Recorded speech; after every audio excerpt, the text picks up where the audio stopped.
Hi friends and families, welcome to my channel Nila's pregnancy tips. இன்றைக்கி நம்ம வீடியோவில் என்ன பார்க்க போகிறோம் அப்படின்னா, தைராய்டு இருக்கிறவங்க எந்த மாதிரியான ஃபுட்டெல்லாம் எடுத்துக்கலாம், அது நமக்கு எந்த அளவுக்கு ஹெல்ப் பண்ணுது, ஈவன் நமக்கு ப்ரெக்னன்சிக்கு கூட அது எப்படி ஹெல்ப் பண்ணுது அப்படின்றத நம்ம பார்க்கலாம். ப்ரெக்னன்சிக்கு ட்ரை பண்ணுறவங்களுக்கு தைராய்டு ப்ராப்ளம் இருக்கும். அந்த ப்ராப்ளம் வச்சுக்கிட்டே அந்த ப்ராப்ளம் இருக்கும்போது நம்ம ப்ரெக்னன்சிக்கு ட்ரை பண்ணோம் அப்படின்னாக்கா சக்ஸஸ்ஃபுல் ரேட் ரொம்பவே கம்மி தான். ஸோ அதை சப்போர்ட் பண்ணுற மாதிரி நம்ம எந்த மாதிரியான ஃபுட்டு எடுத்துக்கிட்டால் நம்மளால் ஈஸியாக கன்சியூம் ஆக முடியும், அட் த சேம் டைம் நமக்கு தைராய்டுனால இருக்கிற ப்ராப்ளத்தை சரி பண்ண முடியும், அந்த ப்ராப்ளத்தை இருக்கிற சிம்டம்ஸ் நம்மளால் மேனேஜ் பண்ண முடியும் அப்படின்றத பற்றி பார்க்கலாம். ஸோ வீடியோ ஸ்கிப் பண்ணாமல் பாருங்கள். என்னென்ன ஃபுட்டு எடுத்துக்கிறது, அதில் என்னென்ன இருக்குது அப்படின்றத பற்றி நான் மென்ஷன் பண்ணியிருக்கேன். ஸோ வீடியோ ஃபுல்லாக பாருங்கள். உங்களுக்கு ஏதாவது டவுட் அப்படின்னாக்கா கண்டிப்பாக கீழே கமெண்ட் பண்ணுங்கள், நான் எல்லாத்துக்கும் ரிப்ளை பண்ணுறேன். ஓகே, வாங்க இன்றைக்கி வீடியோக்குள்ளே போகலாம். ஆக்சுவலி நமக்கு தைராய்டு ப்ராப்ளம் இருக்குது அப்படின்னாலே நமக்கு தைராய்டிசமா இல்லை ஹைப்பர் தைராய்டிசமா அப்படின்றத ரொம்ப மென்ஷன் பண்ணி முக்கியமாக அதை கவனிக்க வேண்டியிருக்கு. இப்போது நமக்கு ஹைப்பர் தைராய்டிசம் அப்படின்னா அதுக்கு தனியாக ஃபுட் எடுத்துக்கணும், ஹைப்போ தைராய்டிசம் அப்படின்னா அதுக்கு தனியாக ஃபுட் எடுத்துக்கணும். இல்லை ஸ்டே நார்மலாகவே நான் ஒன்று தைராய்டை ரிமூவ் பண்ணிட்டேன், இல்லை தைராய்டு ப்ராப்ளம் நார்மலாக எனக்கு இருக்குது அப்படின்னு சொல்லி பார்த்தீங்க அப்படின்னா நான் சொல்கிற இந்த ஃபுட்டெல்லாம் லிமிட்டாகவும் அது என்ன கேலரிஸில் எடுத்துக்கணும் அப்படின்றதை பற்றி நான் மென்ஷன் பண்ணியிருக்கேன். ஃபஸ்ட்டு நமக்கு என்னென்ன சத்து தேவை அப்படின்னு சொல்லி பார்த்திங்கன்னா கண்டிப்பாக அயோடின் தான். இப்போது ஹைப்போதைராய்டிசம் இருந்தால் அயோடின் ரிச் ஃபுட் தான் எடுத்துக்கணும். அதான் ரெக்கமெண்டேஷன், டாக்டர்ஸ் கூட அதான் ரெக்கமெண்ட் பண்ணுவாங்க. அது நமக்கு ரெகுலராக எடுத்துக்கும் போது ஹைப்போதைராய்டிசம்லேருந்து நமக்கு நார்மலாக ஆகிறதுக்கு சான்சஸ் இருக்குது. அதே மாதிரி செலினியம் நமக்கு ரொம்ப தேவை, விட்டமின் ஏ தேவை, அதில் பீட்டா கரோட்டின் அதிகமாக இருக்குது, விட்டமின் இ தேவை. விட்டமின் இ அவகேடோ அந்த மாதிரி ஃபுட்லலாம் நிறைய இருக்குது. ஸோ விட்டமின் இ நமக்கு ரொம்ப ரொம்ப தேவை. அதே மாதிரி விட்டமின் B3 அதுவும் தேவை, அது நயாசின் அப்படின்னு சொல்லுவாங்க. ஸோ அதுவுமே நமக்கு தேவை. இது எல்லாமே தைராய்டை பேலன்ஸ் பண்ணக்கூடிய நியூட்ரியன்ஸ், இதில் எல்லாமே வேணும். அதே மாதிரி ஜிங்க் கண்டிப்பாக வேணும். Zinc, iron, vitamin C, vitamin B2 அதாவது ரைபோஃப்ளேவின் அப்படின்னு சொல்லுவாங்க, அதுவுமே நம்ம உடம்புக்கு தேவை. விட்டமின் B6 அதுவுமே தேவை. பைராக்சிடின் அப்படின்னு சொல்லுவாங்க. இது இருக்கிற இந்த ஃபுட்டு இருக்கிறது எல்லாமே நம்ம ரெகுலராக எடுத்துக்கிட்டு வரும்போது நமக்கு தைராய்டு ப்ராப்ளம் மினிமைஸ் ஆகிறதுக்கு சான்சஸ் இருக்குது. இப்போது எதில் எவ்வளோ குவான்டிட்டி எடுத்துக்கணும், எதில் இருக்குது அப்படின்னு பார்த்தீங்க அப்படின்னா யோகட், அதாவது தயிர் நமக்கு எல்லாத்துக்கும் தெரிஞ்சது தான். தயிர், மில்க் ப்ராடக்ட் இது எல்லாமே நம்ம எடுத்துக்கலாம். நான் இந்த வீடியோவில் சொல்லியிருப்பேன் டைரி ப்ராடக்ட் எல்லாமே எடுத்துக்கக்கூடாது தைராய்டு ப்ராப்ளம் இருக்கிறவங்க அப்படின்னு. அது நமக்கு அக்ரெசிவ் பண்ணிவிடும், அதாவது சிம்டம்ஸை அதிகப்படுத்திவிடும்.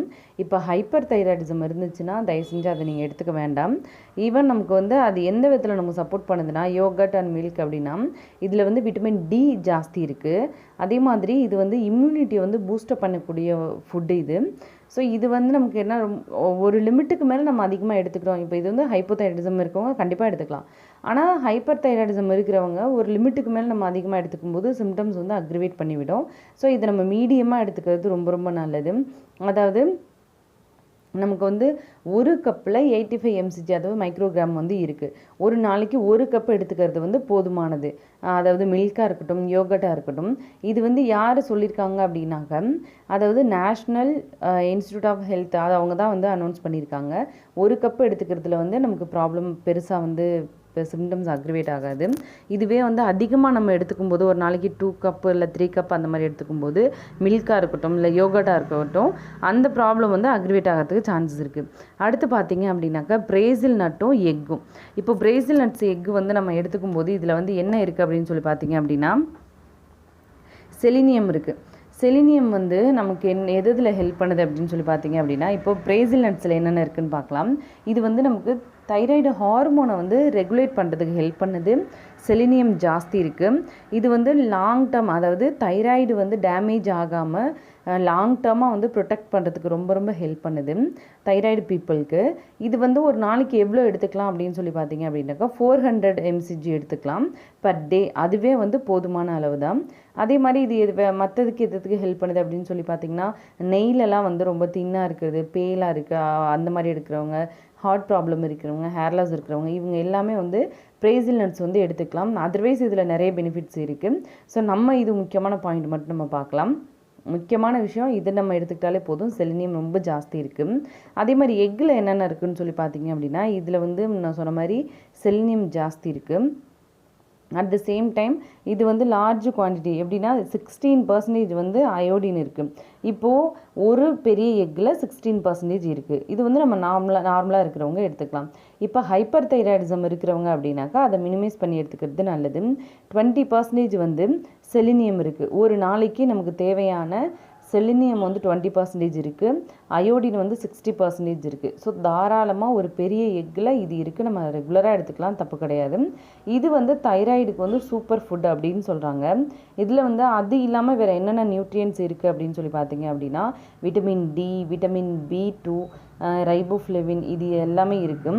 அதாவது விட்டமின் B2னாக்கா ரைபோஃப்ளேவின், இதுதான் வந்து அதோட நேமு. ஸோ இதில் வந்து எக்கில் வந்து இந்த இதெல்லாம் எடுக்கிறதுனால நம்ம டெய்லியும் ஒரு எக்கு கண்டிப்பாக எடுத்துக்கலாம், அதனால எந்த ப்ராப்ளமும் கிடையாது.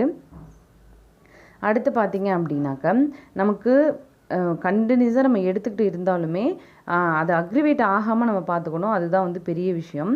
இன்னொன்று பார்த்தீங்க அப்படின்னாக்கா சிக்கன் அண்ட் பீஃப், அதாவது சிக்கனும் எடுத்துக்கலாம், பீஃபும் எடுத்துக்கலாம்.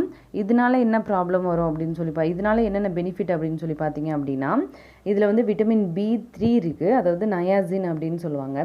அதில் முன்ன மென்ஷன் பண்ண மாதிரி நான் சொல்ல நியூட்ரியன்ஸ் எல்லாமே என்னென்ன ஃபுட்டில் இருக்குன்றதை மட்டும் தான் நான் மென்ஷன் பண்ணுறேன். இது வந்து இதுலேயும் வந்து அயோடின் வந்து நல்ல சோர்ஸஸ், ரிச் சோர்ஸஸ் இருக்குது.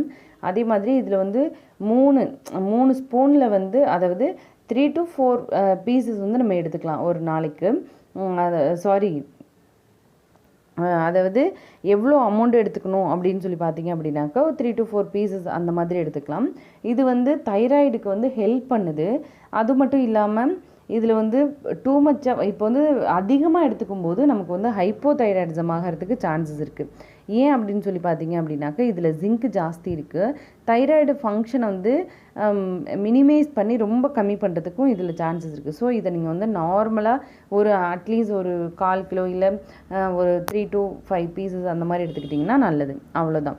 அதே மாதிரி பார்த்தீங்க அப்படின்னா நமக்கு ஃபிஷ்ஷு, ஃபிஷ் அந்த இது நம்ம இதெல்லாம் எடுத்துக்கிறோம், ஓடு உள்ள ஃபிஷ்ஷஸ் எல்லாம் எடுத்துக்கிறோம். இப்போ எப்படி சொல்கிறது, இறால், நண்டு இதெல்லாம் எடுத்துக்கிறோம் அப்படின்னா அதில் என்னென்ன பெனிஃபிட் இருக்குதுன்னு சொல்லி பார்த்திங்கன்னா இதில் வந்து அயோடின் அதிகமாக இருக்குது. அதே மாதிரி இதையும் வந்து 3 to 4 பீசஸ், இப்போ வந்து நம்ம ப்ரான் எடுத்துக்கிறோம் இல்லை நண்டு இதெல்லாம் எடுத்துக்கிறோம்னாக்கா 3 to 4 பீசஸ் எடுத்துக்கலாம். அப்ராக்சிமேட்டாக ஒரு நாளைக்கு வந்து 10% வந்து இன்டேக் பண்ணலாம், தப்பு கிடையாது. அதையும் வந்து NIH தான் வந்து அதிகாரப்பூர்வமாக வந்து அறிவிச்சிருக்காங்க. ஸோ இது நம்ம அதாவது மீன் ரிலேட்டடாக எதுவும் எடுத்துக்கக்கூடாது, ஃபிஷ் ஐட்டம் எதுவும் எடுத்துக்கக்கூடாது அப்படின்றது கிடையாது. சார்டிஷ் அந்த மாதிரி நிறைய இருக்குது, அந்த மாதிரி நீங்கள் எடுத்துக்கலாம். அதுவுமே வந்து லிமிட்டட் குவான்டிட்டியில் எடுத்துக்கிட்டிங்க அப்படின்னா தைராய்டு இருக்கிறவங்களுக்கு ரொம்ப நல்லது, அதுதான் வந்து மென்ஷன் பண்ணியிருக்குது. அடுத்து பார்த்திங்க அப்படின்னா ஆப்பிள்ஸும் பெரிஸும். இப்போது வந்து நமக்கு ஆப்பிளும் பெரியும் என்ன நமக்கு ஹெல்ப் பண்ணுது அப்படின்னு சொல்லி பார்த்திங்க அப்படின்னா இப்போது இதில் வந்து ரிச் இன் ஆன்டி ஆக்சிடென்ட், அது எல்லாத்துக்கும் தெரிஞ்ச விஷயம். ஆப்பிள் வந்து கண்டிப்பாக எந்த ஃபுட்டுக்கும் எடுத்துக்கக்கூடாதுன்னு யாருமே சொல்ல மாட்டாங்க, அதில் வந்து பெனிஃபிட் தான் இருக்குது. ஸோ அதோட சேர்த்து பெரிஸில் நமக்கு தெரியும் ஆன்டி ஆக்சிடென்ட் இருக்குது. ப்ரெக்னன்சி ட்ரைன் பண்ணுறவங்க கண்டிப்பாக எடுத்துக்கலாம், ரெகுலராக எடுத்துக்கலாம், கண்டிப்பாக ஃபர்டிலிட்டி வந்து பூஸ்டப் பண்ணி கொடுக்கும். இதில் வந்து ஃபைபர் ஜாஸ்தி இருக்குது. இது வந்து என்ன பண்ணுது அப்படின்னா நம்ம பாடியில் இருக்கிற தேவையில்லாத நச்சுக்களெல்லாம் வெளியில் ஏற்றி நமக்கு தைராய்டு ஃபங்க்ஷனை வந்து இன்க்ரீஸ் பண்ணுறதுக்கு ஹெல்ப் பண்ணுது. தைராய்டு ஃபங்க்ஷன் என்ன, நமக்கு வந்து மெட்டபாலிசத்தை இன்க்ரீஸ் பண்ணி எனர்ஜி லெவல் கொடுக்குறது தான். ஒரு பேசிக்காக சொல்லப்போனால் இதுதான் நமக்கு அது பண்ணுது. ஸோ அதில் வந்து நமக்கு ஏதாவது ப்ராப்ளம் இருந்துச்சுன்னா ப்ராப்பராக வந்து ஃபங்க்ஷன் பண்ணாது. அந்த ப்ராப்ளத்தை வந்து சரி பண்ணுறதுக்கு ஆப்பிள்ஸும் பெரிஸும் எடுத்துக்கலாம். பெரிஸ் வந்து லிமிட்டடாக எடுத்துக்கோங்க. அது வந்து அயோடின் ஜாஸ்தி இருந்துச்சு அப்படின்னா ஹைப்பர் தைராய்டிசம் இருக்கிறவங்க எடுத்துக்கக்கூடாது. அதே மாதிரி அவகேடோ எல்லாத்துக்கும் தெரியும், விட்டமின் G ஜாஸ்தி இருக்குது. அது வந்து நமக்கு ப்ரெக்னன்சி ட்ரை பண்ணுறவங்களுக்கு நான் தனியாகவே ஒரு வீடியோ போட்டிருக்கேன். நமக்கு ப்ராப்பராக வந்து இம்ப்ளான்டேஷன் அங்கே நடக்கலைன்னா தயவு செஞ்சு எடுத்துக்கோங்க. ரொம்ப வருஷம் குழந்தை இல்லைனாலும் ரெகுலராக எடுத்துகிட்டு வாங்க, அதாவது ஓவலேஷனுக்கு அப்புறம் எடுத்துகிட்டு வாங்க, கண்டிப்பாக சக்ஸஸ் ஆகும். அதே மாதிரி கோகோனட் ஆயில் எடுத்துக்கலாம், ரேடிஷ் அதாவது முள்ளங்கி இதெல்லாம் ஸ்பைனாச் எடுத்துக்கலாம், அவகேடோ நான் சொன்ன மாதிரி பனானா எடுத்துக்கலாம், கோகோனட் ஆயில் கண்டிப்பாக எடுத்துக்கோங்க. ஸோ இது எல்லாமே வந்து நீங்கள் எடுத்துக்கலாம். எதுவுமே அதிகமாக போச்சுனாக்கா அதனால் நமக்கு ப்ராப்ளம் க்ரியேட் ஆகும். ஸோ ஒரு நாளைக்கு லிமிட்டட் குவான்டிட்டியில் எடுத்துக்கிறது நல்லது. நான் இப்போ லிஸ்ட் அவுட் பண்ணது எல்லாமே அந்த MCG லெவலில் வந்து எடுத்துக்கோங்க. அதே மாதிரி பம்கின் சீடு வந்து ரொம்ப ரொம்ப நல்லது. அது வந்து ஜிங்க் ஜாஸ்தி இருக்குது. அது வந்து எப்படி இருக்கும்னு சொல்லி பார்த்தீங்க அப்படின்னா, அதில் நமக்கு வந்து தைராய்டு ஹார்மோனை வந்து மேக் பண்ணுறதுக்கு ஹெல்ப் பண்ணுது. தைராய்டு ஹார்மோனோட ஃபங்க்ஷனை வந்து இன்க்ரீஸ் பண்ணுறதுக்கு ஹெல்ப் பண்ணுது. ஸோ அதையும் நம்ம ரெகுலராக எடுத்துகிட்டு வரலாம் ஃபுட்டில். இப்போது இது எல்லாமே தைராய்டு இருக்கிறவங்க தாராளமாக எடுத்துக்கலாம், பட் லிமிட்டட் குவான்டிட்டியில். ப்ரெக்னன்சி ரிலேட்டடான வீடியோஸ் வந்து நம்ம சேனலில் வந்து அப்லோட் பண்ணிகிட்ருக்கோம். ஸோ தைராய்டு பற்றி ஒரு சிஸ்டர் கேட்டிருந்தாங்க, சிஸ்டர் என்னென்ன ஃபுட்டு எடுத்துக்கிறதுன்றதை வந்து நீங்கள் மென்ஷன் பண்ணுங்கள், கொஞ்சம் ஹெல்ப்ஃபுல்லாக இருக்கும் அப்படின்னு சொல்லிட்டு இன்ஸ்டாவில் மெசேஜ் பண்ணியிருந்தாங்க. ஸோ அவங்களுக்காக தான் சரி ஓகே வீடியோ போடலாம். ஒரு 2-3 பேர் கேட்டிருந்தாங்க. ஸோ இதுக்கு வந்து ஃபுட்டு என்னென்ன எடுத்துக்கலான்னு சொல்லிட்டு எது எடுத்துக்கக்கூடாதுங்கிறதையும் நான் வீடியோ போட்டிருப்பேன் பிஃபோராக. ஸோ செக் பண்ணுங்கள். எதெல்லாம் வந்து எக்கு க்ரோத்துக்கு, எக்கு ரப்ச்சருக்கு, ஓவலேஷனுக்கு, இம்ப்ளான்டேஷனுக்கு எல்லாமே ஹெல்ப் பண்ணுறது நான் வீடியோ போட்டிருக்கேன். நேச்சுரலாக வந்து பிசிஓடி, பிசிஓஎஸ் இதெல்லாம் இருக்கிறவங்க எப்படி வந்து ஈஸியாக கன்சீவ் ஆகலாம் அப்படின்றத பற்றியும் நான் வீடியோ போட்டிருக்கேன். ஸோ ஒரு தடவை விசிட் பண்ணி பாருங்கள், கண்டிப்பாக சக்ஸஸ் ஆகும். என் சேனலை வந்து லைக் பண்ணுங்கள், ஷேர் பண்ணுங்கள், சப்ஸ்கிரைப் பண்ணி வச்சுக்கோங்க. நான் டெய்லி போடுற வீடியோ நீங்கள் டெய்லி வாட்ச் பண்ணுங்கள். தேங்க்யூ.